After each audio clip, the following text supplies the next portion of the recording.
know-how sobre créditos à habitação aplicados em investimentos imobiliários. É o fundador da Credível, uma empresa que ajuda a melhorar a condição financeira das famílias através aqui da negociação de créditos e seguros. Para além dos seus mais de 12 anos de experiência na banca, é investidor imobiliário e vem hoje partilhar todo o seu conhecimento e estratégia para vocês conseguirem arranjar o melhor crédito à habitação. Uma grande salva de palmas para o Hugo Pinheiro.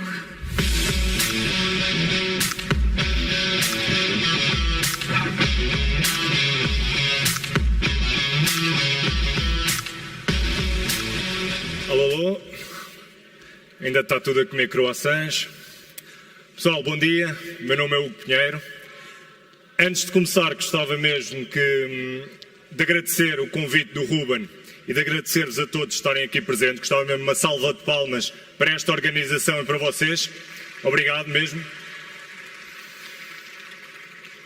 Como eu estava a dizer, o meu nome é Hugo Pinheiro, sou fundador e CEO da Credível.pt, somos um intermediário de crédito.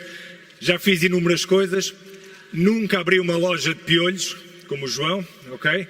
Mas já fiz outras coisas também um pouco mais esotéricas.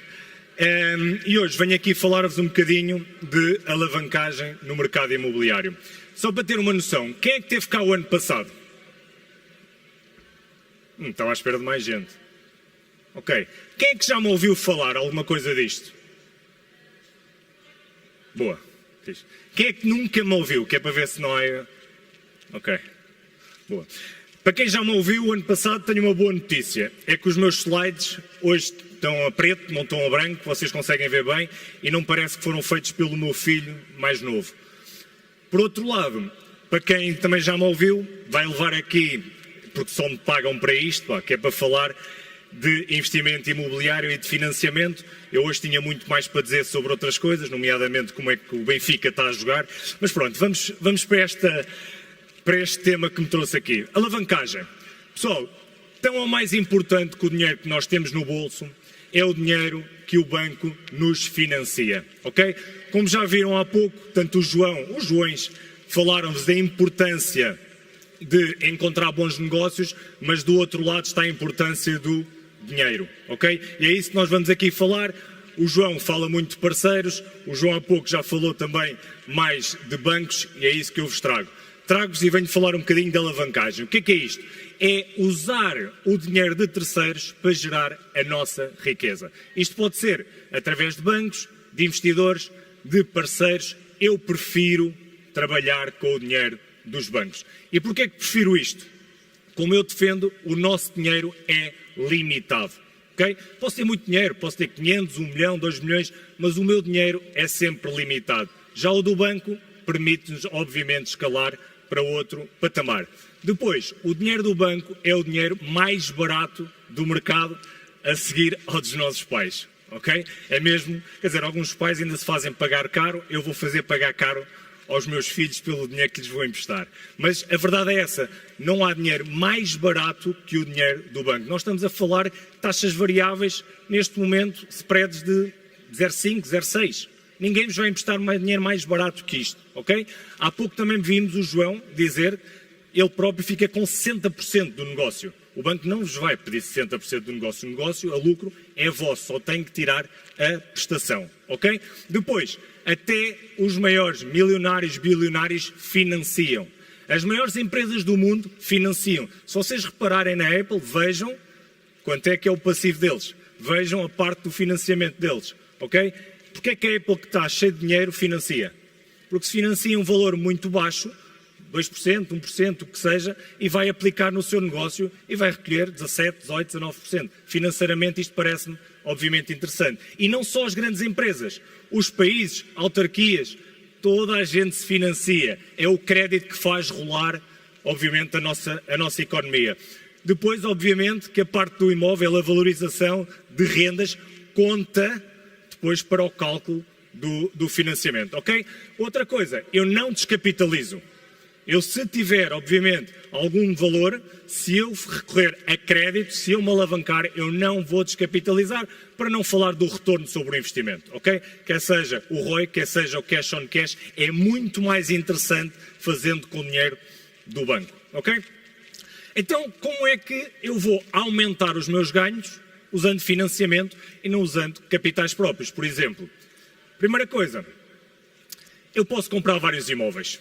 Ao invés de comprar um imóvel, eu posso comprar vários imóveis recorrendo a financiamento, desde que tenha DSTI. Eu dou aqui um exemplo, obviamente, muito básico, mas que ao invés de eu comprar um imóvel por 100 mil euros e meter a arrendar, por exemplo, por 1000 euros, eu consigo comprar 5 com os mesmos 100 mil euros e consigo fazer um arrendamento e dar-me 5 mil euros por mês, ok?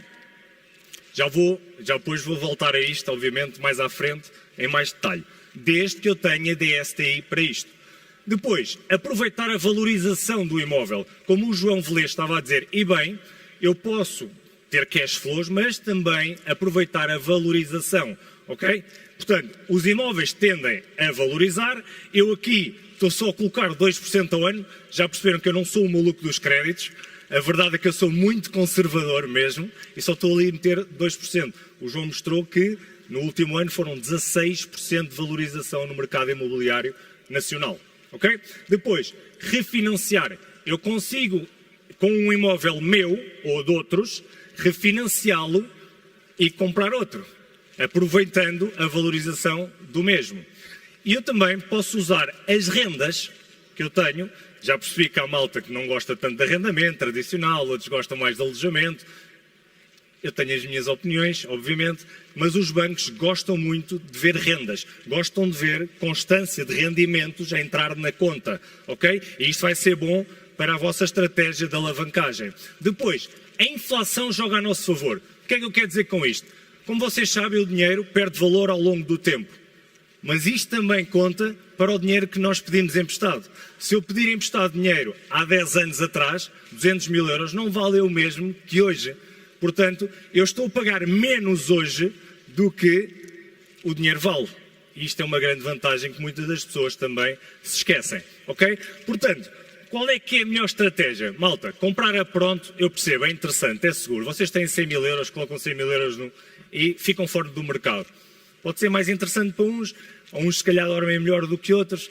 A verdade é que vocês ficam completamente fora do mercado. Financiar-nos permite multiplicar, obviamente, o nosso património, permite ter um cash flow muito maior, permite ter um retorno sobre o investimento muito maior e com uma alavancagem, com inteligência, vocês conseguem ir para números completamente estratosféricos, ok? Há pouco o João Gonçalves falou de como ele escalou com parceiros e é muito interessante, para quem não tem dinheiro, começar a escalar com parceiros, mas depois o nível seguinte, quem já tem, e houve aí uma pergunta, quem já tem que ir ao banco, porque consegue tirar muito mais rendimento e consegue ter muito mais margem, ok?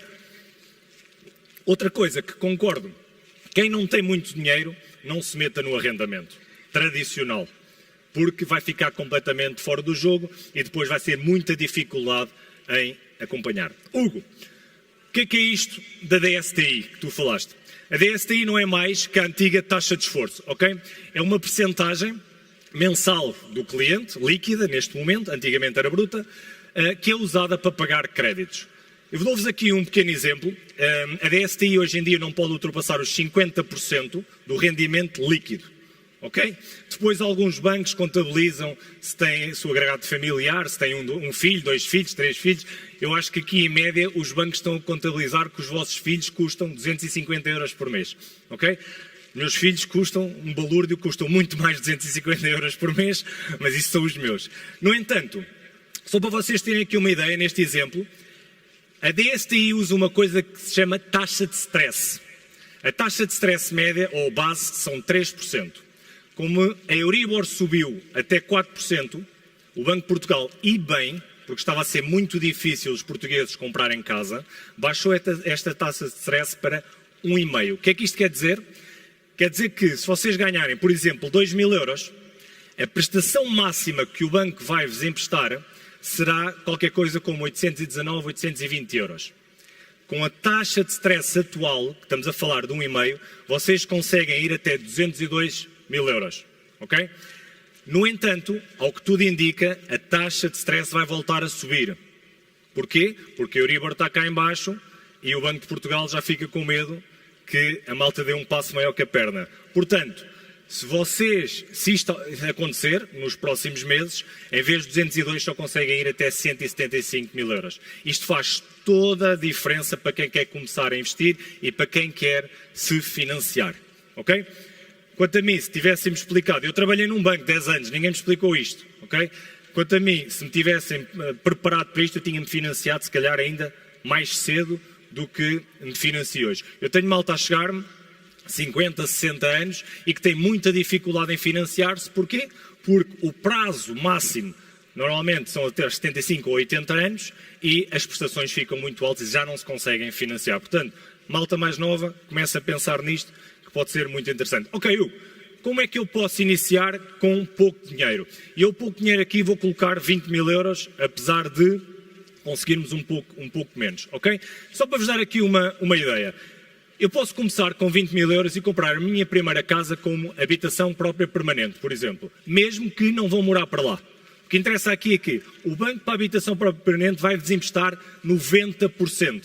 É um sócio do caneco, meu. 90% ele empresta-vos. Normalmente os sócios querem 50%, 60%, portanto, o banco é um bom sócio. Depois, vocês só têm que dar 10% da entrada. Eu dou-vos aqui um exemplo de comprar um imóvel a 100, fazem uma remodelação de 30, aqui também têm que ter 10% de entrada, normalmente dão sempre à entrada, e vamos imaginar que vendem bem e fazem um lucro bruto de 40 mil euros, ok? Vamos juntar os 40 aos 20 que vocês já têm e já têm 60 mil. Vamos repetir. No segundo, já não aconselho a ir, ou se fizerem muitos, em HPP. Vão habitação secundária e aí já tem que dar 20% de entrada. É por lei isto. A habitação secundária vocês não podem ir a 90%, ok? Fazem exatamente a mesma coisa e já ficam com um capital interessante de acumulado de 100 mil. A partir do terceiro vocês já podem fazer duas em simultâneo e aqui o jogo vai mudar completamente. Okay? Vocês conseguem fazer duas coisas em simultâneo, duas obras em simultâneo, comprar duas casas em simultâneo e, obviamente, o que é que acontece? Alavancagem. Isto é a mesma coisa repetida muita vez. Obviamente que eu estou aqui a contar com uma média de 6 meses em obra. Aqui há pouco alguém dizia que não consegue ter 3 meses. Eu também estou a ser muito otimista, que as minhas obras também nunca correm como eu quero e mesmo 6 meses já houve muitas a derrapar. Mas vamos ver. Vamos meter aqui 6 meses, eu consigo fazer 4 no ano. Ou seja, fazendo estas contas, eu consigo em 6 anos fazer o meu primeiro milhão acumulado. Pessoal, se não conseguirem em 6, em 7 ou em 8, têm que otimizar fiscalmente, a culpa não vai ser minha, vai ser do contabilista e arranjem um contabilista, um fiscalista bom, que vos vai ajudar, obviamente, a chegarem e a otimizar como vocês querem. Ok, Hugo. Eu não quero, ou eu preciso de começar em cedências, preciso de começar, qual é o produto adequado para mim? Então, isto é importante. Se vocês quiserem comprar sozinhos, por exemplo, vocês têm que fazer um HPP, habitação própria permanente ou secundária, ok? Depois, se quiserem uma aquisição com um parceiro, sim, vocês podem pegar no colega do lado, juntarem-se 2, 3, 4, 10 e irem ao banco com a vossa capacidade e pedirem financiamento, ok? Isto aumenta exponencialmente as vossas hipóteses de estar no mercado.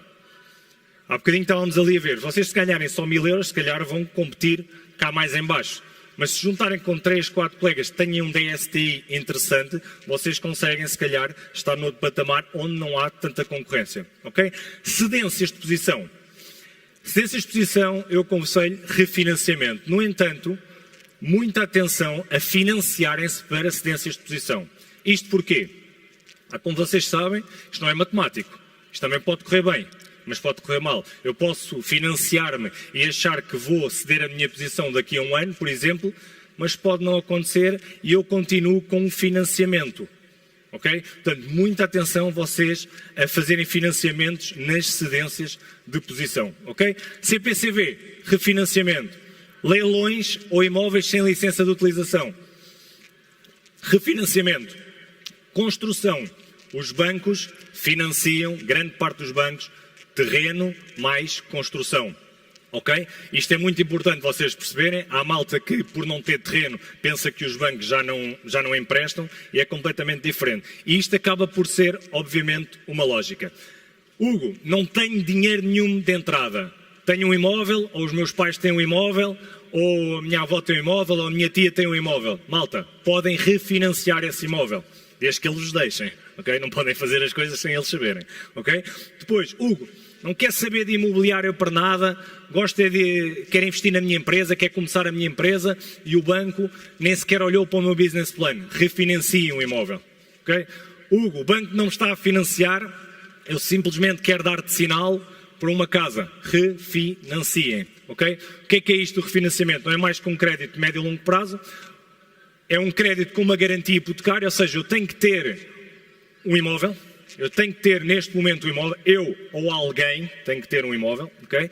Eu só posso refinanciar um imóvel 2 anos após a aquisição, isso é muito importante. Antes disso vocês não conseguem refinanciar e normalmente as condições são à volta de 70% ou 80% do valor de avaliação, ok? O que é que eu ganho ao investir, ao refinanciar no ponto de vista do investidor? Primeiro de tudo, eu vou estar no mercado. Vocês, como viram, eu já fiz negócios quase com a malta toda que passou aqui. E correram todos muito bem. O que é que acontece? Eles ligam-me num dia e no dia a seguir estamos a fazer um CPCV. Eu tenho que ter dinheiro. Se eu não tiver o dinheiro, sou ultrapassado pela direita e pela esquerda. É a mesma coisa no mercado imobiliário. Não dá para estarem um mês à espera que alguém que se encontre um negócio esteja à vossa espera. Não dá. Okay? Isto é mesmo muito rápido. Portanto, se vocês refinanciarem, ficam com dinheiro em mão para quando aparecer um negócio, vocês estarem lá, ok? Há pouco eu estava-vos a falar, mesma coisa de leilões. Eu não consigo, no mês, em 15 dias, que é normalmente o timing para vocês comprarem leilões, fazer um crédito de habitação. Os créditos de habitação normalmente demoram cerca de um mês. Eu não consigo avaliar o imóvel, sair em cartas, etc., e escriturar em 15 dias. Portanto, vocês que querem ir aos leilões e querem ter dinheiro, têm que refinanciar antes e têm que ter dinheiro em carteira. Ok? Isto é importante. Depois, obviamente, para adquirir património. Do ponto de vista de quem precisa de fazer obras, consolidar créditos, baixar a DSTI para ficar no mercado, a melhor opção é mesmo isto, refinanciar. Ok? Obviamente, há aqui um banco, e isto é muito interessante e pode também mudar aqui muito, há um banco que contabiliza a DSTI dos filhos, ok? Dos pais, desculpem, mas com os anos dos filhos. O que é que isto quer dizer? Aquilo que eu estava a dizer. Malta que tem filhos, mas que já tem 60 ou 70 anos, consegue beneficiar do prazo dos filhos. Isso é espetacular. Ok? Para quem quer preservar património e ir para outra escala. Depois, como eu estava a dizer aqui, e espero que os vossos pais não me levem a mal, ou familiares, mas vocês podem efetivamente fazer isso. Há pais que gostavam muito de ajudar os filhos com 10% ou 20%, não têm essa possibilidade, mas têm um imóvel. E isto pode ser interessante para ajudar os filhos. Só para vos dar aqui um pequeno exemplo, vamos imaginar que vocês têm um imóvel sem qualquer financiamento. Ok? Vocês compram por 90 capas, fazem umas obras de 20 mil e neste momento ele já vale 160 mil euros. Ok? Vosso ou não? Então o que é que o banco vai fazer? Vai pegar nos 160 capas, que foi a avaliação, multiplica por 70%, em alguns casos conseguimos ir a 80%, e isto vai dar 112 mil euros. O que é que eu posso fazer com estes 112 mil euros? O que vocês quiserem. Podem ir às compras, podem dizer ao João que estão com ele no negócio, podem ir procurar vocês negócios, este dinheiro é vosso. É equity. É quanto vocês conseguiram retirar do imóvel que está parado. Malta que quer fazer a própria empresa, por exemplo. Eu vejo, e infelizmente Portugal, eu trago sempre estes exemplos aqui porque a banca portuguesa não nos está a dar novos produtos. Okay? E a verdade aqui é que em Portugal não temos tantos produtos quanto isso para empreendedores. Vocês sabem disso, é muito difícil ir à banca portuguesa, é muito conservadora. E neste caso vocês conseguem ter dinheiro e fazer o que quiserem com a vossa empresa. Okay? Outro exemplo, com um financiamento. Imaginem que vocês têm um imóvel, mas ainda têm um financiamento a decorrer. O que é que vocês podem fazer? Imaginem que compraram, sei lá, há 5 ou 6 anos, por 80 capas, avaliação por 80, compraram isto por 60, compraram muito bem, aqui há uns tempos atrás, já tem mais 2 anos. Se tiver mais 2 anos, a primeira coisa que eu pensava logo era fazer uma transferência de banco. Porquê? Porque se eu pegar e fizer uma transferência de banco, não pago avaliação logo gratuita, não pago despesas, estudo dossiê, escritura, absolutamente nada. Só vou pagar o imposto de selo sobre o refinanciamento, ok? De resto não pago absolutamente nada. Então o que eu vou fazer é uma avaliação nova, neste caso deu 150, eu ainda tinha dívida 42 mil euros, e o que o banco vai fazer é pegar nesses 150, multiplicar por 70%, foi exatamente o que fiz ali, mas aqui só tenho que tirar o que ainda tenho em dívida, que são os 42 mil euros. Neste caso, isto dava-me 63 mil euros. Ou seja, de um imóvel que eu ainda tenho financiamento, eu consigo retirar 63 mil euros. Para que é que são estes 63 mil euros? Vocês é que sabem. Imaginem, há casos que só conseguem tirar 20 ou 30 mil euros. Se calhar para vocês isso não é interessante. Okay? Têm que, se calhar, esperar mais um bocadinho da apreciação do imóvel. No entanto, este poder acho que é incrível para vocês começarem já no mercado imobiliário. Hugo, eu gosto é de ETFs. Consigo investimento, financiamento, conseguimos ou não? Malta está aqui das ações. Conseguimos. A banca, se vocês forem... quem é que aqui prefere os ETFs ou imobiliário? 1, 2, só 3, ok. Esta malta gosta mais de imobiliário. Ok, se vocês forem ao banco e pedirem eu quero investir em ETFs, há algum produto para isto ou não? Conseguimos? Banco de retalho, não? É porque eu tenho visto muita malta, e é uma luta interessante, no bom sentido, dizer, gosto mais de ETFs. ETFs eu tenho a certeza absoluta que 10%, 11% ao ano, S&P 500 dá. Eu vou-vos dizer, se vocês têm essa de certeza absoluta, sem esta certeza, vocês podem fazer também um refinanciamento, eu vou explicar como. Ou seja, se imaginar que vocês pegam em 100 mil euros, a 35 anos, com uma taxa de 3%, vocês teriam no final 4.618, mais coisa menos coisa, de prestações. Ok?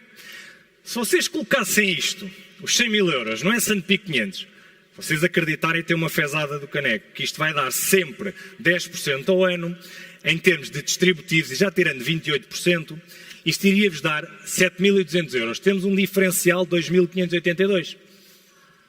Ou seja, eu estou-me a financiar para ir investir no mercado de valores. Eu não o faço. Eu invisto tudo em imobiliário. Mas quem acredita, é a única forma que eu vejo de não terem dinheiro e estarem alavancados. Ok?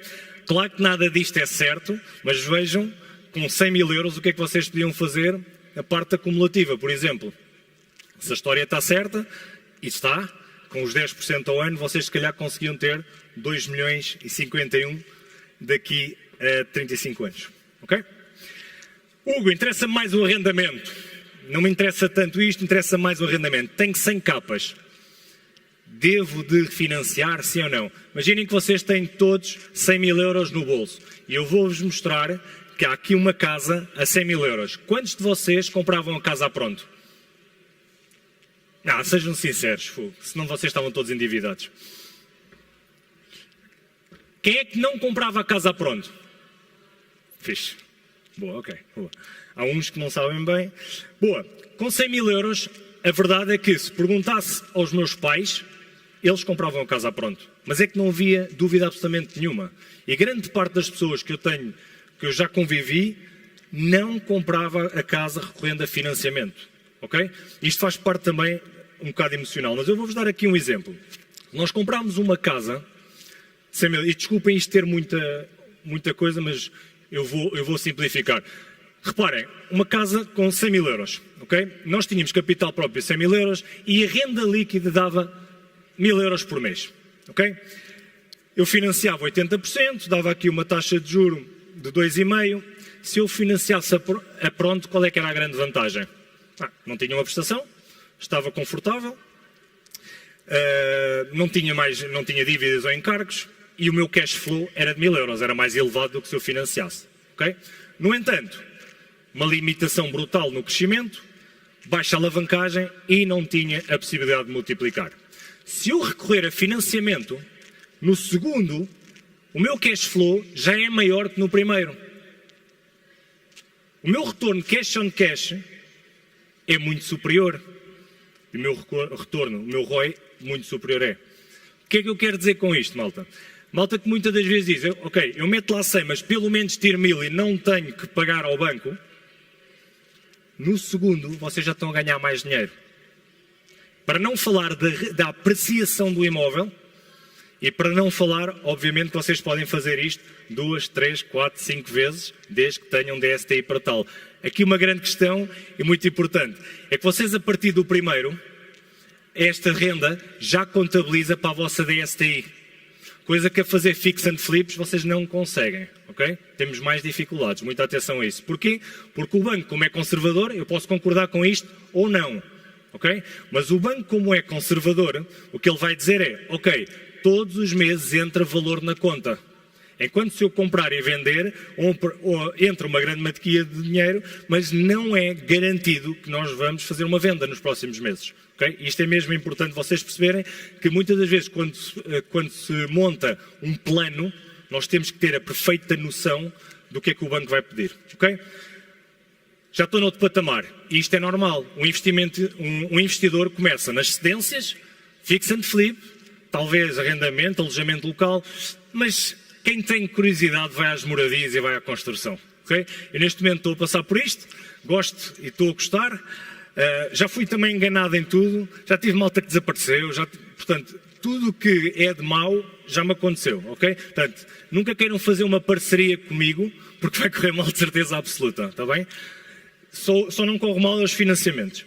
Ok, estou noutro patamar que é a construção de moradias, tenho que ter atenção a uma coisa. Primeiro, o terreno é vosso ou não? E isto faz toda a diferença, ok? Se o terreno primeiro for rústico, o banco não empresta. Podem ter comprado um terreno ao preço da uva mijona, é rústico, o banco não empresta. E pode ser um terreno brutal, vista para o mar, muita atenção a isso. Se for urbano, tem PIP aprovado ou tem a declaração da Câmara que atesta que se pode construir. Se sim, podemos fazer terreno mais aquisição. Isto aqui depende muito, obviamente, depois dos bancos. Há bancos que, se o terreno for vosso, logo à cabeça emprestam uma grande percentagem do valor do terreno e vocês não têm que andar sempre com o dinheiro à frente. Há outros que não. Há bancos que não emprestam para terreno, há bancos que emprestam 90%, há bancos que emprestam 100% da construção. Portanto, obviamente aqui cada caso é um caso e não vale a pena estar aqui em detalhe. O que eu vos quero dizer é, quem for para a construção não tenha o dinheiro contado. Malta, os orçamentos vão derrapar. Okay?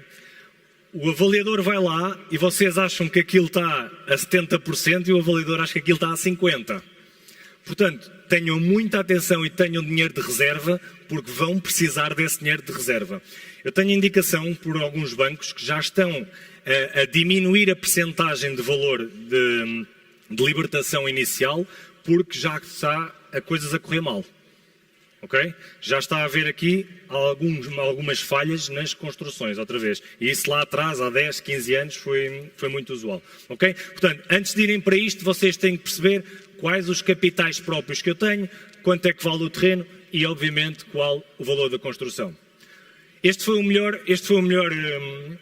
encarregado de obra que eu arranjei. Mano. Este gajo é do melhor. Moradias, está ok, mas eu quero ir para prédios. Como é que eu faço aquisição de prédios para remodelar com empresa nova? Porque com uma empresa que já tem um histórico, mais cedo ou mais tarde eu tenho confiança com o banco e torna-se fácil. Como é que é para a empresa nova? Acham que é possível ou não? Vamos imaginar, vocês têm uma empresa, começaram a fazer uns flips, constituíram a empresa. Acham que é possível o banco emprestar-vos para aí 2 milhões de euros, por exemplo? Quem é que acha que é possível? Ok. Quem é que acha que não é possível? Ok. Malta, eu venho só aqui dizer verdades, ok? E coisas que eu já vivenciei. Primeiro de tudo, como preparar uma operação para construir um prédio? Não é a mesma coisa que chegar ao banco, mostrar os 3 recibos de vencimento, dizer que já fizemos 2 ou 3 transações e o banco empresta-nos dinheiro. Temos que contar uma história, ok? E a história é um business plan. Hoje em dia o ChatGPT ajuda-vos em tudo, não é preciso ter um curso para fazer isso. E eu tenho que perceber quem é que são os sócios gerentes. Quem é que sou eu? O que é que eu já fiz para o banco me emprestar dinheiro? Quem é a empresa? A empresa é nova, e já percebemos que estamos aqui a falar de empresas novas, mas estes sócios gerentes já fizeram alguma coisa? Vou-vos dizer, alguns bancos olham para a empresa, mas já há bancos a olharem para o plano e para o projeto em si. E se os bancos olharem para o projeto em si, isto pode virar completamente, ok? Nós temos aqui, obviamente, um exemplo disso. Depois, quais é que são os capitais próprios? Esqueçam ir para isto sem capitais próprios. Pelo menos entre 20% a 30% vocês têm que ter capitais próprios para entrarem neste jogo, ok? O banco não vai além disso. Depois temos que responder à pergunta se o nosso negócio é viável, se temos plano de saída. Se eu não conseguir vender por X, vou vender por Y. Se não conseguir vender por Y, vou vender por Z. Se não, coloca a arrendar. Mas o banco tem que ter a certeza que está a comprar uma coisa com margem e interessante, ok? Só para não se assustarem, isto é que quem quiser entrar nisto vai ter que ter. Eu muitas das vezes digo aos meus clientes, malta, nós vamos enviar-vos um e-mail com muita coisa. E um gajo que quer comprar um prédio não tem 5 minutos para me enviar documentação. Não vai correr bem no mercado imobiliário. Nós temos de ser organizados, não é preciso. Depois eu passo-vos isto. Mas é só para terem uma ideia que só não nos perguntam a cor das cuecas. No entanto, se nós explicarmos isto tudo, é bem possível. Eu vou chamar aqui um cliente e amigo meu, que é o Bernardo. Bernardo, podes entrar. Que me vai explicar aqui como é que nós conseguimos, com um gajo normal, ok, que está no mercado imobiliário há pouco tempo, e ele vai explicar como é que conseguimos, com base nisto tudo que eu tive aqui a falar, emprestar 1,8 milhões, ok, a este jovem. Portanto, Bernardo, explica aí este negócio. Então, o meu nome é Bernardo, como eu disse, eu estou no mercado imobiliário há 3 anos. Sou mais um exemplo de quem começou literalmente do zero, a trabalhar para um investidor, depois em parceria com investidores de capital, como meu sócio.